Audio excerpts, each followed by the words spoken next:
Thank you again for joining us today for this information session about Humber's Public Relations Advanced Diploma.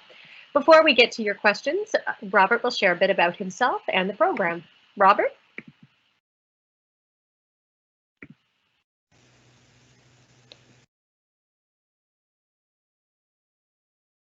Oh, you're still on mute.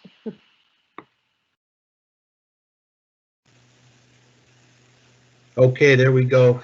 Thanks, Natalie. Thanks for joining us. As Natalie said, I'm Robert Plant. I'm the program coordinator of the Advanced Diploma Program, and thank you very much for joining us on this cold January evening. I wish that we were in person so I could see your faces, but I'm looking forward to telling you a bit about PR, about the myself, and then also about the program. Uh, Public relations is many different things. I think often in the media it's portrayed as quite a glamorous uh, job. It can be, but not everybody is Samantha from Sex and the City, or we're not always dealing with things like Olivia Pope on Scandal, but public relations is very interesting. And the word public relations, for me, what comes to mind is media relations, which is really how it started. And it's working with organizations to get your organization's name into the media, or the other side, if you find yourself dealing with an issue or a crisis, trying to mitigate that within the media. But from a public relations standpoint, there's so many different things that you could do in your career. Social media, web content, developing that, running events. We're not solely event planners, but often we will run events as part of a broader public relations campaign. So, if you're interested in trying lots of different things or working in lots of different environments, it could be corporations, it could be a public relations agency, it could be government, it could be a non-for-profit. So all of these organizations are looking for PR professionals, and Natalie and I were chatting before the session tonight, and I can't get over, given the fact that we're in a pandemic, how in demand our students are right now, and I'll talk a bit more about that. I'll give you my background. I am a Humber grad from a very long time ago. I graduated from the certificate program, and it was one of the best decisions I made in my life after going to McMaster University and studying politics. I spent most of my career working for large organizations like General Electric. I got my dream job and went to work at American Express Canada for 5 years. I managed their employee relations and also their foundation and philanthropic work across the country. So I was able to travel and meet our employees right across Canada. I also worked for the City of Hamilton for a number of years in the mayor's office and also working with the library. So got to see a different side of public relations. And probably about 10 years ago, I went to speak to some PR students at Mohawk College, and after I did the session, I was like, now I know what I want to do when I grow up. And so I started teaching part-time at Mohawk and then eventually Humber.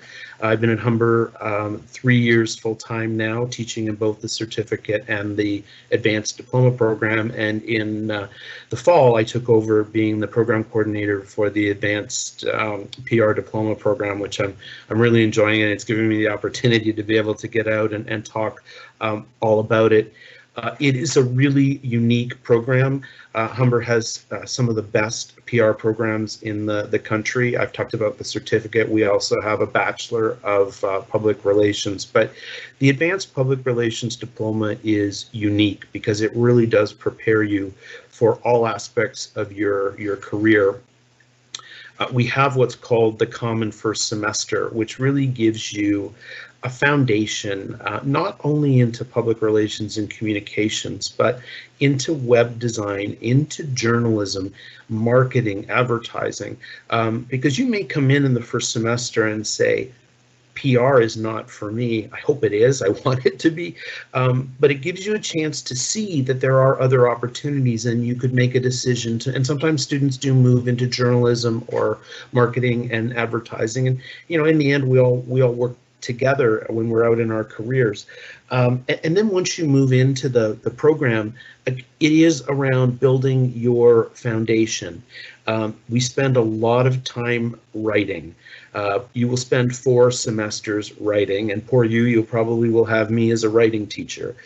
My dad was an English teacher, so I love to edit and I love to help people improve their writing. But writing for PR is quite different than writing for if you're writing an essay in school. What you would say in a number of pages, we sometimes only have 1 page in a media release to be able to tell our story. So there is a real art around writing for public relations. So that's what we want to ensure, is that when you go out, you're prepared to write just about anything.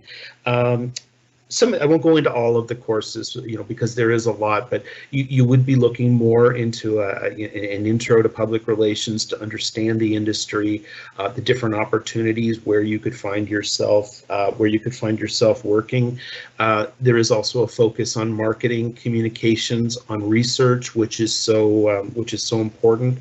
We do have an events class where you would work on an event with a client, and event planning involves a lot of details. So any of those of you who are detail oriented, you would probably really enjoy that aspect of public relations. One of the courses I teach too, which I think is very timely, we used to call it change management. It's now issues management. And we look at issues and crises in organizations. And I laughed. I always told a story to my students. You probably will never run too many press conferences in your career. And then comes the pandemic, and organizations are running press conferences on a daily basis. So I was wrong on that front. But really to understand how when an issue comes up in an organization, how you can try and deal with it before it becomes a crisis.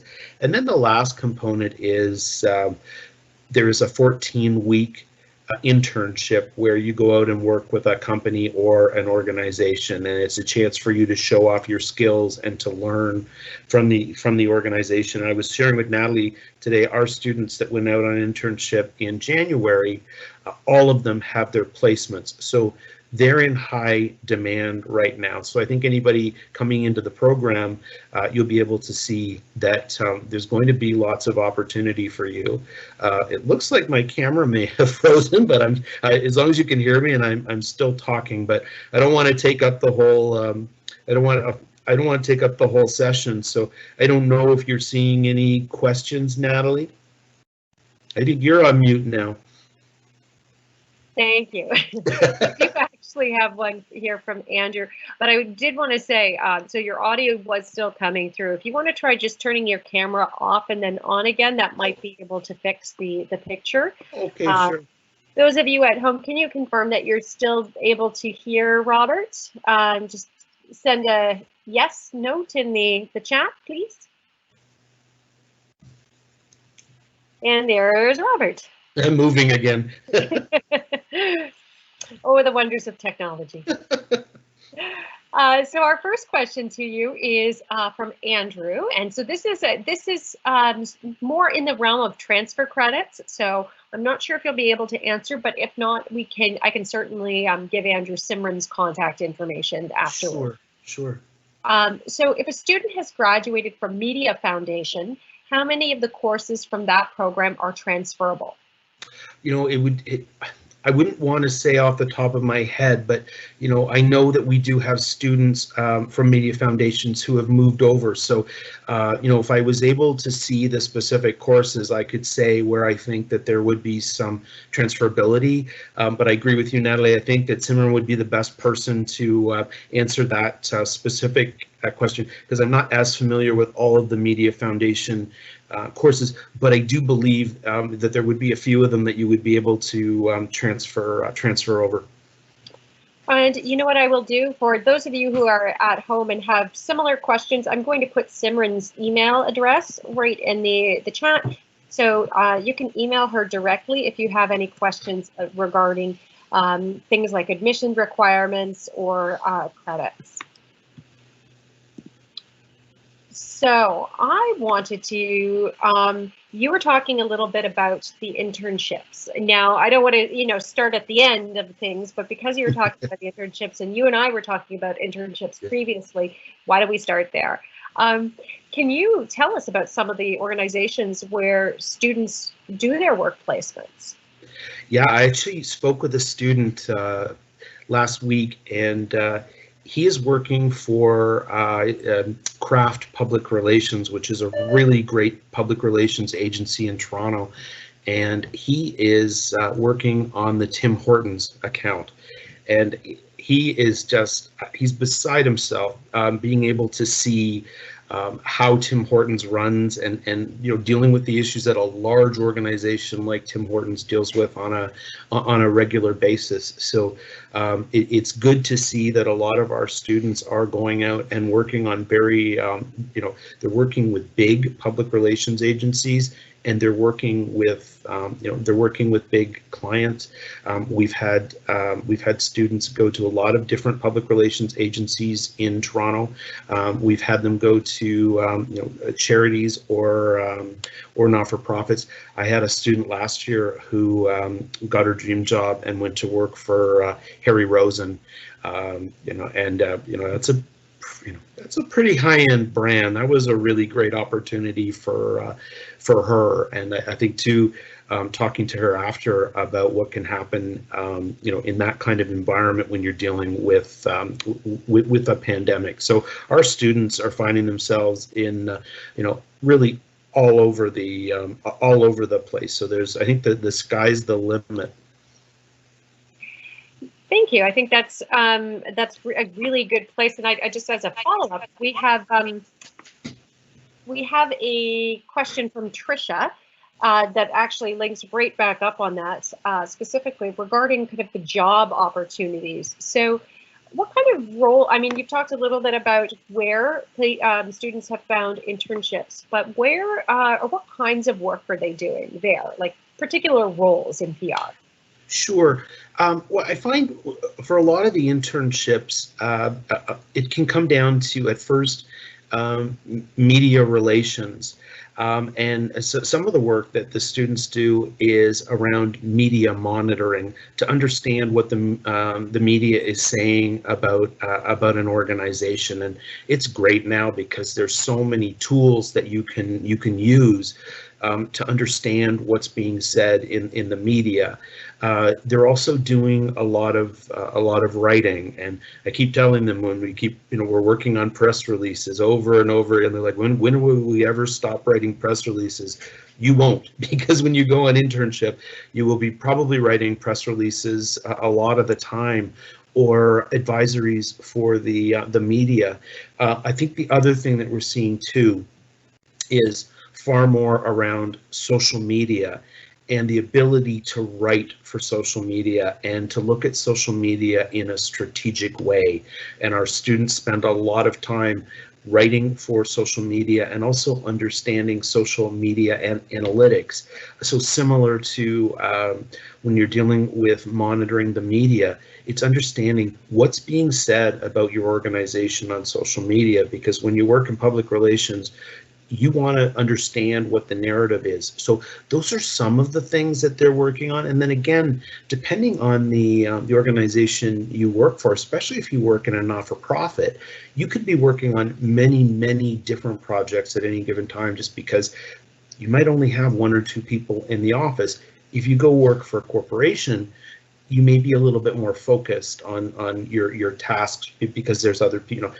Somebody might be working on media relations, somebody might be working on employee communication. So it's different depending on the organization you go to. And I will say personally, my I always thought I was a good writer, and then I took a corporate communications writing lab, and My writing improved so much more in that like small space of time. Writing for PR is very different. Yeah, if you can write for PR, you can write for pretty much anything, I will say. I agree, and I think that the big thing, I've been marking media releases today, and I say to the students, when if you can say in 1 or 2 sentences at the beginning of the media release and cover off the 5 W's, who, what, where, when, why, and maybe even how, you're well on your way. But if it's taking you 5 paragraphs to get to the point, the media is not going to read it. So that's the thing. It's really important. I know when I was in university and when I did my master's, I would have to write these long-winded academic papers, and I think often you see that in school where they say to us, write a 10-page essay. Well, for us, I'm going to ask you to write 1 page. So every word on that page is going to count.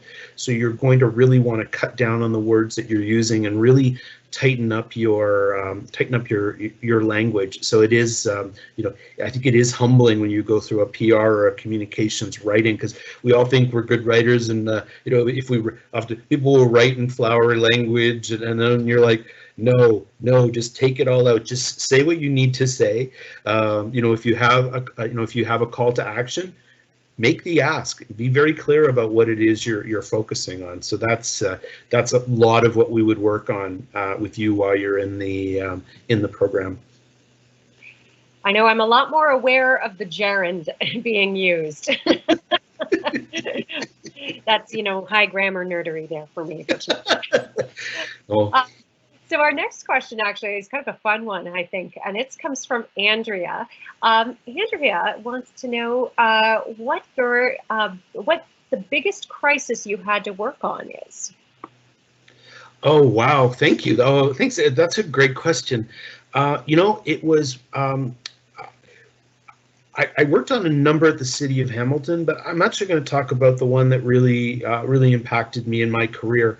I was working at American Express when September 11th happened, and I remember I had stayed at a friend's place. We'd gone to see a concert the night before, a Stevie Nicks concert, and we had the most amazing evening. Maybe you don't know who Stevie Nicks is. And then I was heading into the office in the morning, and one of my colleagues came up to me and said, a plane has gone into the American Express tower. And I was like, oh my God, we were right across from the World Trade Center. So very quickly, I had to understand what was going on. We didn't have the same access to information then as we do now. Like, I didn't have access to a television right in front of me to see what was going on. I was getting messages that they were evacuating the tower in New York City.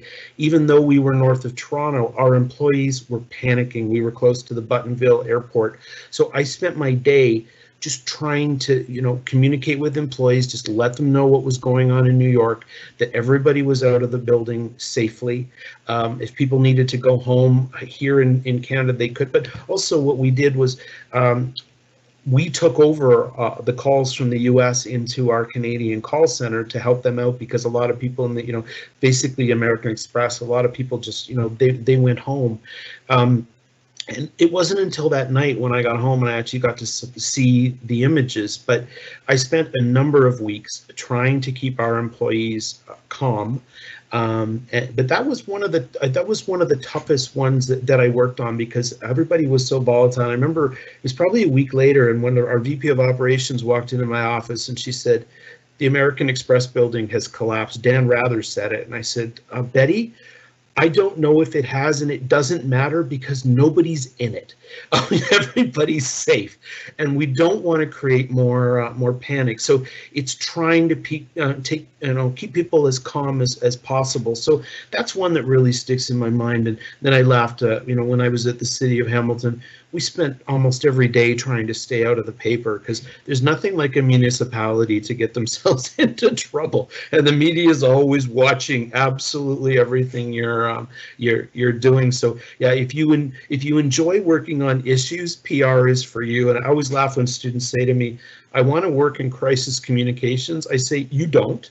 You want to try and prevent a crisis by dealing with the issues, because I can't imagine if you're having to work, and I feel sorry for the people in PR who've been working on the pandemic, because it's just been constant, and often you have an issue or a crisis and it's short-lived and you move on, but we've been in crisis mode for a long time. So that's a great question. I'm sorry, that's probably a long-winded answer. I think it's great though, because it gives everyone who's joining us tonight a sense of just how broad and how different PR can be from, you know, what is actually shown in the media. Yeah, well, and that's the thing too, as a PR person, like I was saying at the City of Hamilton, we would be dealing with an issue and I would have far more information that I would not be able to share with the media. We had a situation where a few people ended up getting Legionnaire's disease in the city, and they blamed the air conditioning at the market and the public library. You know, and we knew that that wasn't the case because it had been tested. You know, we also know that the people had been compromised, but we couldn't say any of these things. So it's, you know, when you're dealing with the media, you have to be, you know, and it's hard because sometimes you want to just say, you know, I'd like to tell you what's really going on, but we can't, and we can't for privacy reasons or confidentiality reasons. So we have to be, you know, we have to be very cautious. Yeah, sometimes PR is as much about knowing what not to say as what to say. Absolutely, yeah. It's well, I remember when we first had to shut down and send the students home for COVID-19. You know, it was the worst kept secret on that Friday morning, and I had a writing lab, and my colleague said to me, "Well, you can't tell them," and I said, "Well, I have to, because I don't have any credibility when it's on Twitter." So I went into the class and I said, you know, "Hey, what's going on?" And they were all just looked like their eyes were wide. And I just said to them, you know, let's just talk about it. And I'm going to tell you what I can tell you. I don't know how long this is going to last. I don't know exactly what it's going to look like. And you know, we got to the end of it, and I was very careful answering the questions and refused to speculate. And someone said to me, "Oh, you've been doing this a long time. You're not taking the bait." And I'm like, "No, you can't, because if I say something to you, especially when you're concerned and worried, then you may think that that's the answer, and it may not be the answer, because we didn't know if we would be coming back to class anytime soon." So I didn't want to build up their expectations, but also wanted to try to calm them down. And, you know, we moved online within a week, and everything, you know, I think everything turned out, you know, it turned out okay. Well, certainly if the grads are, and the students are getting internships in such large amount, I think that's a pretty good case. Yeah, I think there is a real demand, and I think too from the Humber programs that we do provide you the foundation, and we can't often keep up with the demand, because we have a lot of Humber students in a lot of different industries, and they want to hire Humber students. You know, when I was at American Express, I think I had 6 Humber interns. We hired 5 full time. So it was, you know, I think it was, you know, you're certainly, you're sought. Absolutely. And now, staying actually with the subject of internships, we have a question from Andrew, who is asking specifically, are the internships located here in Toronto, or do students go outside the city, you know, and other cities in Ontario? Yeah, well, it's God, that's a great question, and we have students that go, you know, right across the country. We've had students on internship who have gone around the world. Now, right now, and Natalie, you can probably speak to this more, but right now I know that we, the college is not allowing any international travel, and we've had some students who've asked to do internships, you know, abroad, and I have to be very clear with them that we can't support it. The fear is if they get there, that they may not be able to get home. But I think that once things go back to, you know, hopefully a sense of normalcy, that those opportunities will be there. But yeah, you could go, you know, say anywhere in Canada or North America, as long as your internship fits our criteria, and that means that you have to be working with somebody who is in, is in public relations and can mentor you and guide you. So as long as it falls within those parameters, yeah, there's definitely lots of opportunity. Thank you. So our next question is from Salar, who is wanting to know what kind of support there is for students with English as a second language. Oh, that's a great question, Salar, because we do have a lot of international students, and I always say English is a tough language at the best of times, and then when you have to write from a public relations standpoint. So, we would certainly work with you within Writing Lab. The other thing is Humber has a writing center where you could actually spend time with somebody and work with them, because in a writing lab I could have 25 students. I've sometimes had 40 students.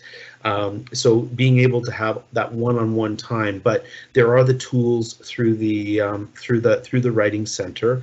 And I even share with my students sometimes, I don't know if you've heard of it, Grammarly. It's not perfect, but if you run your document through it, often it will say to you, wrong word, or you're using, passive voice, or you're using too many words, and sometimes it will flag it for you. So there are also, some online tools that you can use. I had an international student and was really struggling. We were doing journals, and they were 350 words, and I think the one came in and it was 1,000 words, and I'm like, no, I can't even read it. And I said, run it through Grammarly, and I think he was blown away when he put it through and said, wow, it was helpful. So within Writing Lab we can work with you. There is the Writing Center, and they're experts at it, and then there are also some online tools that you might be able to find something that works even better for you. Thank you so much.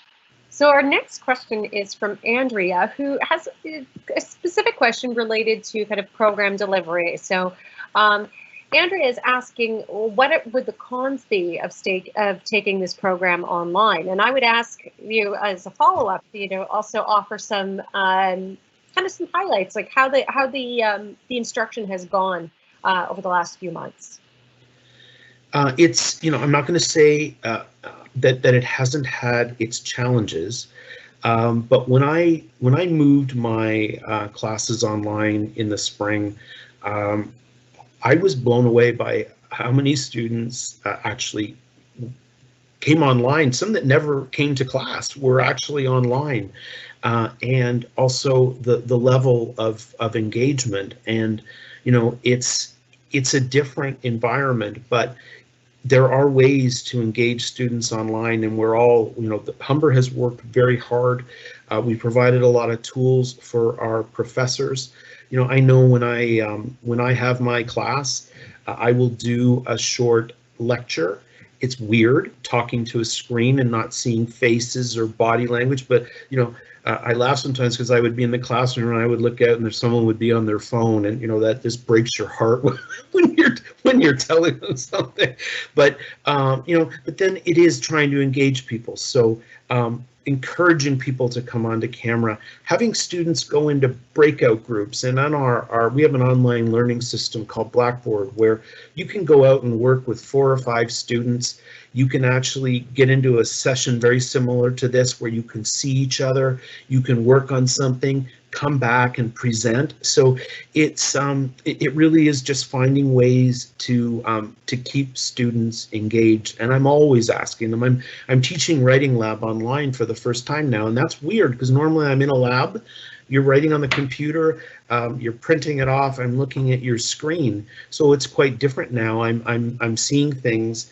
But what I do is I provide my feedback, and then I set up virtual one-on-ones, and we have a chance to talk about it. So it is a little bit different, but I think we're all in this for the long haul. I don't know what the fall is going to look like. What I wouldn't give to be back in the classroom, even even in a hybrid model, but the reality is this is where we're at. I did my master's online through Royal Roads University, and it was a bit of a shock for me because I was used to sitting in lectures. I prefer to be in a classroom environment. but some professors do an amazing job of engaging you when you're online, and I think too, we want to spend time, even if it's virtually, with people, because I laugh. I see students online that I've never seen in the classroom, which makes me laugh, and I think it's because they're feeling the same things that we are. So it's it's not without its challenges. I'm not going to say it's perfect, but I think working with your professors and providing feedback, what works for you or what doesn't online. And I would add, so the college made a kind of a preliminary announcement about the fall 2021 delivery method, so that the full text of that is available at humber.ca/updates. Again, that's humber.ca/updates. I will put the URL into the chat.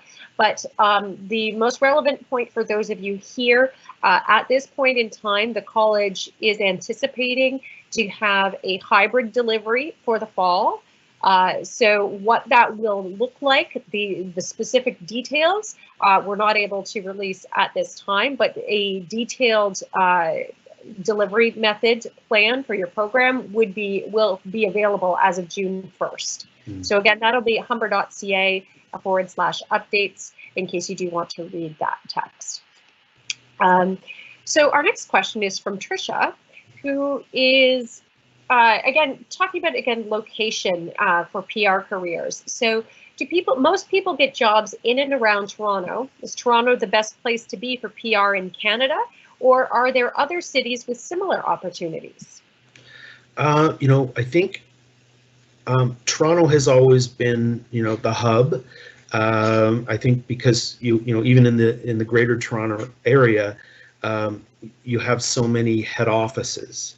But I do think the world is changing, and I think now that we're seeing, you could work for a company even if they're based in Toronto, and you may not physically have to be in Toronto. A city like Vancouver, there's a lot of opportunity.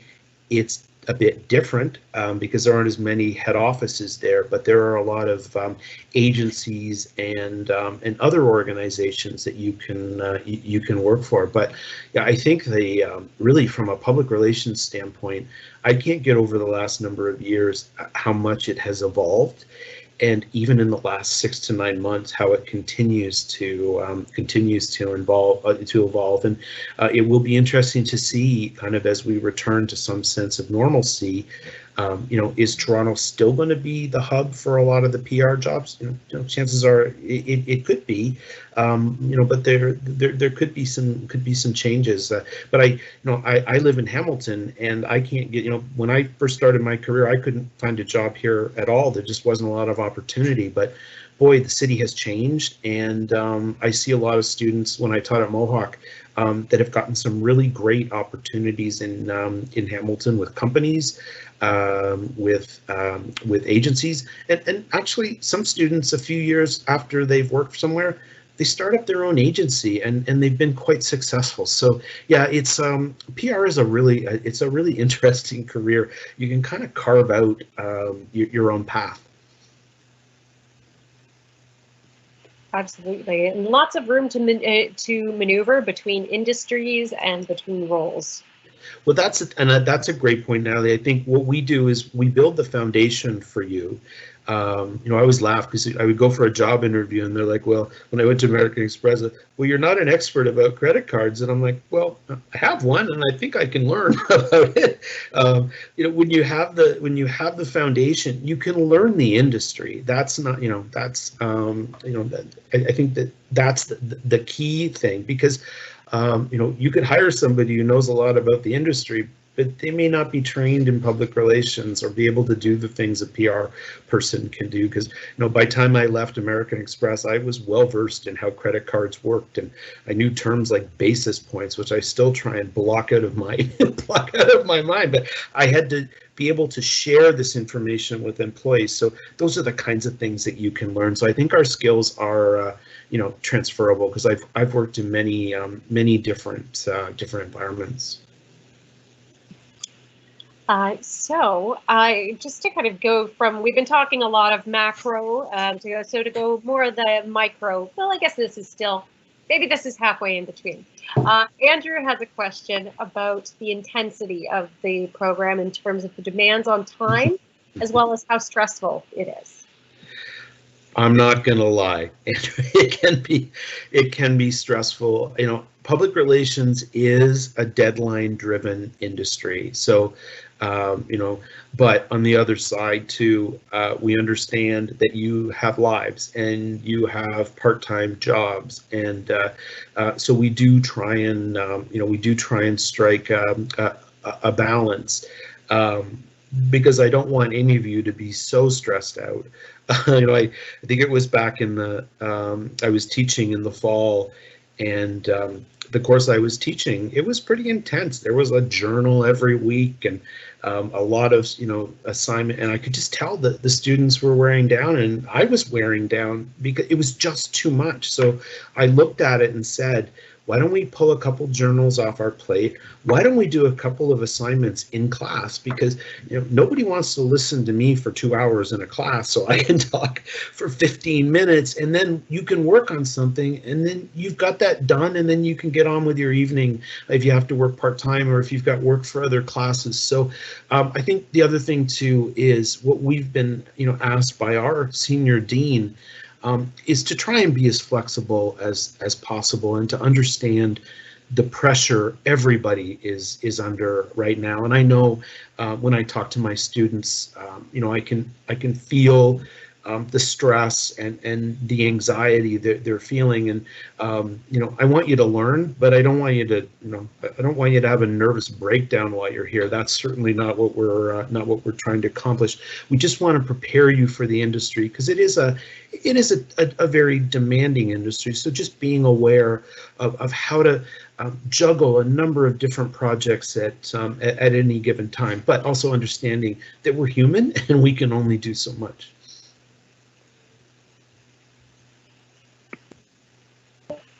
There we go. Had a bit of a delay with my mic button. So I guess kind of related to that, I know one of the questions we typically get in these sessions, which is very much related to intensity, is, you know, what's the schedule like for the week? Now, I know scheduling is not in the hands of the program coordinator, but can you kind of take things through on, like, what does a typical week look like for a student in the public relations diploma program? Sure. Well, you would have, in any given semester, you would have probably up to 6 courses. Those courses would probably be, you know, technically scheduled for 2.5 hours online. Often some professors will do a short lecture, have you work on something. Sometimes professors will load the materials and have you work on your own. So there's been far more flexibility since we've been online. But you know, I teach writing lab, so I see the students twice a week for about an hour and a half each session. On the Tuesday, what I'm doing is I lecture and we work on an activity. And then on the Friday, they're actually online. But I allow them either till 5 o'clock or sometimes midnight to hand things in. Again, understanding that some of them are having to work. So, you know, when we were on campus, you know, you could be on campus, you know, 4 days a week. I think the good thing now is that, you know, I never loved it when I had one class and I had to drive all the way into campus and turn around and drive back, or you know, it's made for a long day. So I think, you know, being online is helping that. But yeah, once we get back onto campus, I'm not sure what it's going to look like if we're in a hybrid, because, you know, we could be bringing in a certain amount of students on different days. But yeah, I think that the schedules right now are fairly flexible, and we're trying to work with students to help them through. Thank you so much, Robert. So one of the, here we have I was just going to ask a question, but this one is an excellent one from Tricia. So This is, what is the interview process like when we apply to the program, and how can we prepare ourselves for it? Well, you're going to be very happy because there is not an interview process. There used to be, but we don't have a. I think the last program coordinator, we stopped with the interview process. So there are parameters that you have to meet. In the certificate program, we do an interview, and I feel badly because it does it stresses the students out. We do a news quiz, and sometimes the 5 questions, and they're like, if they don't know one of them, are like, well, am I not going to get into the program? And I'm like, it's okay if you don't know that. It's not the end of the world. But yeah, so don't worry. There's not an interview process to get through. As long as you meet all the academic parameters, you should be good to go. Well, that actually segues quite nicely to the question I was going to ask. So what can students be doing now to prepare themselves for the program? Oh, I love this question. Well, what I would do is encourage you to look at the news. Read a newspaper. Even if you're doing it online. Being aware of what's going on in the world is really important. If there's a specific area of PR you think you want to work in, then start looking at that news about something like that to get an understanding of what's being said in the in the media. If you're interested in content development or web analytics, there are some great, courses you could take online just to prepare yourself for something like that. So it's, I think it's focusing on your areas of interest, but I encourage the students to read a newspaper every day. Watch the news however you like to consume the news, but to really understand what's going on in the world. Yeah, that definitely makes a difference in knowing about opportunities for your clients or your businesses, and also potential threats to their reputation. Well, it is, and I have a story from early in my career. I remember getting on the elevator. I worked at Zurich Insurance on University Avenue, and I got on the elevator with the president, and he asked me a very specific question about something in the Globe and Mail, and I was like, oh, thank God I read the Globe and Mail this morning, because that would have been a long 23 stories to go up if I wasn't able to have that conversation with the and that's the kind of thing that can happen. And the good thing is if you're up on what's going on, it's better if you're the one who's telling your boss that you've heard there is an issue than someone coming to you and saying, have you seen this in the paper, or did you know this is being said about us online? You always want to be on top of it, because that's really what organizations are looking for us to do, is to be the eyes and ears of the organization, to understand what's being said. The good, the bad, and sometimes the ugly. I think that's you raise an interesting point there, and that's one of the things. PR is about two-way communication. It's not all just putting things out into the world. There's a real opportunity to listen and make changes according to what the market demands, what your customers demand. You're right, and that's why we focus a lot of our work on understanding our audiences. And yeah, I think gone are the days where you come up with just a one-way communications plan and just push out information, because what you see now is your audiences are very vocal, and they have a lot to say, and there's expectations. They have expectations of companies. They have expectations of brands, and we need to live up to that. And that's why we have to be open to feedback. I remember when I worked at American Express, I worked on a big employee communications campaign, and we were also proud of it. But we had a number of employees who worked in the call center, and we weren't reaching them. And I sat down with the director to understand why, and it was like for another 50 cents, they would cross the street and work for another call center. They didn't care that they worked for the American Express brand. So we came up with communications which really targeted them and tried to market, Amex as an employee, as a top employer for them. So it is really understanding your audiences, and it's being open to feedback and making changes, because not all of our communications are going to be perfect. Not all of our communications are going to hit the mark. But if you're open, and then you can constantly evolve your communications to meet the needs of your audience, and that's the most important thing. Now we have another question here from Andrew about the location this program is offered. So we know it is at the Lakeshore campus. Are there any occasions where students might have to travel to the North campus? I don't believe so. I guess, and this is one thing I'm just thinking is, if you're taking one of the general education courses, but I believe they are all offered at Lakeshore. We usually don't have, sometimes faculty go back and forth, but we try not to have students going back, because it is, if you're on transit, it's quite a hike going back and forth between so I don't believe so. Thank you so much for confirming. So the next question we have is from Andrea, and so that is, does PR also involve event management? Now, I know you talked a little bit about events, but I wonder if you could address a little bit more about how event management kind of functions within PR specifically, and within the program. Oh, sure. Well, we do have an events course.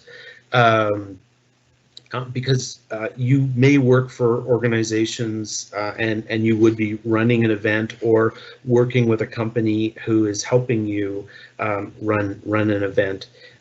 So it depends on the kind of work that you're doing, but event planning could be part of your job. So if you're working on the public relations campaign for a product launch, you may have an event as part of that, because launching a product on its own often is not very exciting.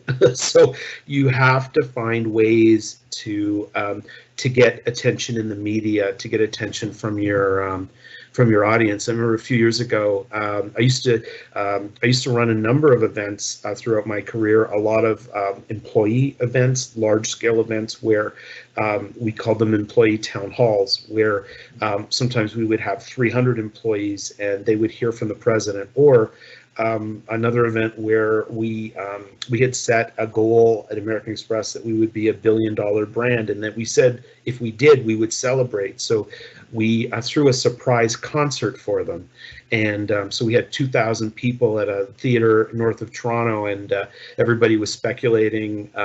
You can tell the time, whether it was Celine Dion or Shania Twain. Well, it was Jan Arden. So I never thought I would have the opportunity to work on a concert, and working with Jan Arden was an absolute hoot. I didn't know what she was going to do next, and a couple times I wanted to turn her microphone off.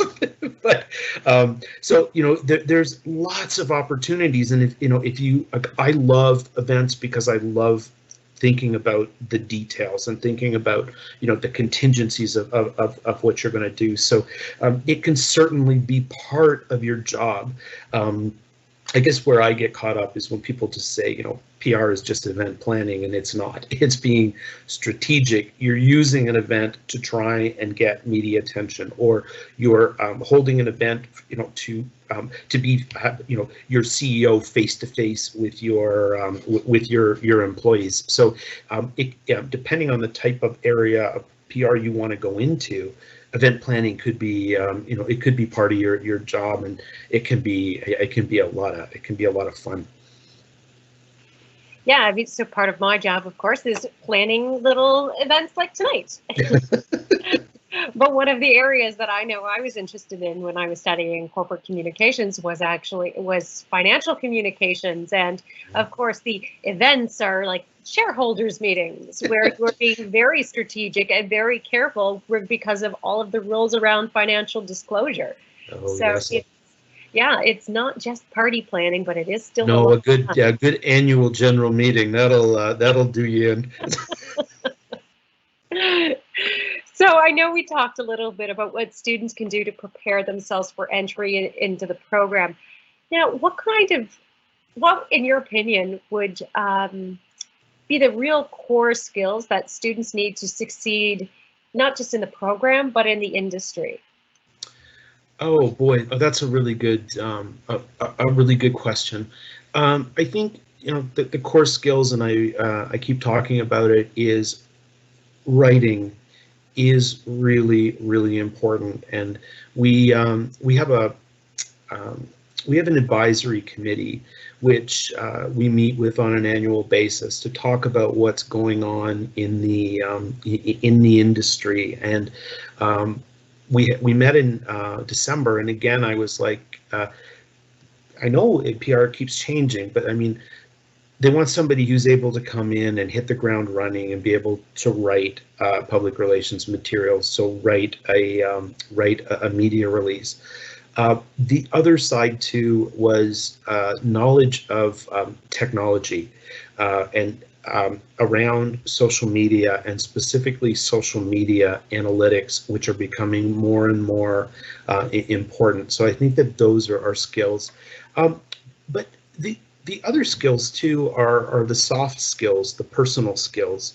Public relations is about building relationships. So it's really important, the way that you deal with other people, the way that you deal with your clients.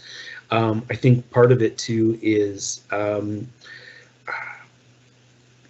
just trying to be as positive as you possibly can be, being open to take on challenges. And another word I would use is resiliency, because we are living in tough times, and it is important to be resilient. I have a lot of students say to me, it's like, well, I can't do this because of COVID. And I'm like, well, we're all dealing with COVID. What can we do to get past that? And I don't think any of us have ever been through anything like this in our lives, but it's just trying to find a way to dig deep and do the best that because we can't blame COVID for absolutely everything. So I think those are some, but I think just the soft skills around the relationship. It's when you're writing your emails, it's being very conscious about how you use language and how you speak to people, or how you treat people. I think that's really important, and that's something that we really try and instill in the program of just being respectful of absolutely everybody. Now, I'd be remiss if we closed things out before I asked you this. Can you tell us a little bit more about the faculty in the program, because there's a really outstanding faculty who teach in this program. I'm a really bad program coordinator. I meant to say that earlier because this is not my show. We do have some amazing faculty in our. A teacher that you will get to meet once you get into second semester is Trilby Biddle, and she is one of the best writing teachers I've ever seen in my life. I have spent time in her class, and I am always in awe of the way she's able to engage students and really help them become better writers. We have Audrey Wilbenhorst, who worked in the banks. Audrey, she's taught corporate and international for us before. So what you're getting, and Trilby used to work for the Royal Ontario Museum. We have Lisa McLaughlin, who used to work in the finance industry, specifically around marketing and branding. So you've got people who have worked in the industry. You also will have some part-time professors who also are currently working in the industry. And I don't know how they find the time to be able to come in and teach. So we've got Marlo, who teaches media relations, and we've got Andrew Peltier, who teaches events and public affairs. So you're getting a really good balance of some people who've been teaching for a while, some people who are newer to it, and then you've got the part-time instructors who are in the industry and really seeing every day what's going on and being able to share that knowledge with you. So I think it is a really unique, it's a really unique group of people that that will be teaching you. And that connection to industry is one of the things, or one of the strengths of this program, because students are taught by industry professionals who are seeing how the industry is changing and responding to situations, for example, like COVID, and they are able to bring what they are learning and seeing into the classroom. Well, it is, yeah, and I think it's good to have that. It's good to have that balance. It's really, really important to have people who are currently working in the industry. You don't want to be too far removed from being in the industry, because it is evolving so much. And we will we bring in guest speakers, former students, so you get to hear their experiences, which is really really important. I talked about the advisory committee. We're always looking at programs, trying to evolve programs to make sure that we're meeting your needs as a student, but also the needs of the industry, because we're not the only game in town. There are other colleges with programs, so we need to set ourselves apart. Now, I'm just looking at the time here, and we are coming up close to the hour. So those of you at home, I would encourage you to submit your last questions if you have any final ones, and we'll address those before we sign off. But while folks are typing, Robert, can you share if there's one thing that you would like people to take away from this session tonight, what is that? If you haven't applied, make sure you apply. And I would be very happy to see you at Humber. And in this program, I do teach in the Common First Semester, which is great. I teach the communication skills. So I would only probably have you for 6 weeks, but it's a really great opportunity for me as the program coordinator to meet you as you come into the program. And really, you can't go wrong if you come to Humber. I think that's a really, really good takeaway to highlight there at the end. So I'm biased. Well, I am as well. Well, seeing no additional questions in the chat there, why don't we end things here tonight? What I will do, though, for those of you who are at home, if you think of a question that you'd like to ask after you leave tonight, please do email Robert directly. His email is up on screen now. If you have a question about admission requirements or the status of your application, or even something about a Humber service or such as the library, please email inquiry@humber.ca. That email address is also up on the screen if you'd like to grab a pen. Inquiry@humber.ca. Any emails sent there will be forwarded to the appropriate department. Thank you so much for joining us tonight and sharing part of your evening. We hope that we're going to get to meet you in the fall. In the meantime, stay safe and healthy, and thank you again.